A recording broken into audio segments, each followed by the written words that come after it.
peut dire que le premier écosystème du bébé, c'est sa mère.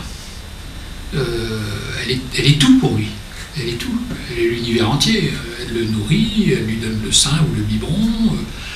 Le bébé vient de son corps. Enfin bon, il y a un lien extraordinaire entre le bébé et sa mère.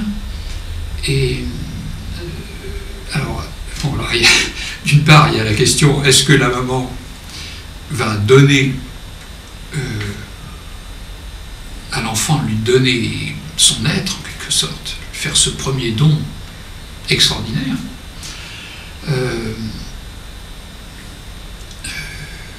Et puis il y a la place des autres personnes. C'est-à-dire que si la mère reste seule en face du bébé, dans le fond, si le bébé, sa mère est tout pour lui, donc la mère peut réagir, et souvent c'est ce qui se passe, la mère elle réagit en désirant elle-même être tout pour le bébé. Mais alors là, il y a un cercle qui se ferme, c'est-à-dire que l'écosystème reste bloqué. Il va pas, pour qu'il se déploie, il faut l'ouvrir. C'est pour ça qu'il y a pas mal de récits cosmogoniques qui mettent en scène un œuf qui est cassé, qui est coupé, et alors il y a une partie de l'œuf qui devient le ciel, l'autre qui devient la terre, et puis il y a un espace entre les deux. Il faut que ça s'ouvre. On voit ça, enfin il y a beaucoup de cosmogonies de différentes cultures qui ont ce point commun de montrer ça. Et quand ces cosmogonies parlent de ça, elles parlent en fait de l'existence humaine, comment elle démarre, comment elle peut être possible. Il faut qu'il y ait de l'espace pour qu'on puisse avoir une place. Et donc là, évidemment, est-ce que la maman, est-ce que le bébé n'est pas tout pour la maman? Ça, c'est très important. Il faut qu'elle lui montre. Alors c'est drôle parce que pour aimer le bébé comme de la meilleure manière, il ne faut pas que le bébé soit tout pour la mère. Parce que si elle est tout, ça va se rester bloqué. Et il faut que la mère ait un autre intérêt ailleurs.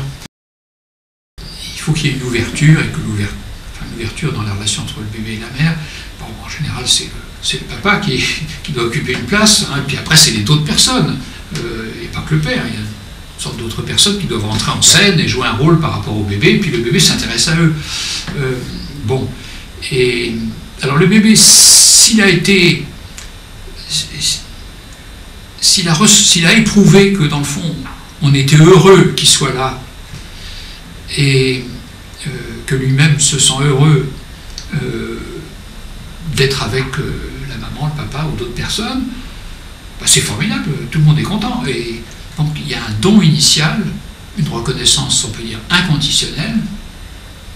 On ne demande pas au bébé, est-ce que tu es capable de faire ceci ou cela? Non, on lui demande rien, on lui dit, voilà, tu es là, c'est formidable. Bon, alors ça c'est le meilleur cas de figure. À ce moment-là, le bébé, il a en quelque sorte une provision initiale, une provision d'existence, qui va lui permettre de ne pas être suspendu à la reconnaissance.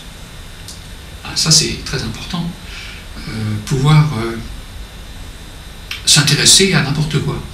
Et c'est ce qu'on voit très souvent chez les bébés quand ils sont en forme, les bébés ou les jeunes enfants. Ils galopent à gauche, à droite, ils regardent ceci, cela, ils regardent par terre.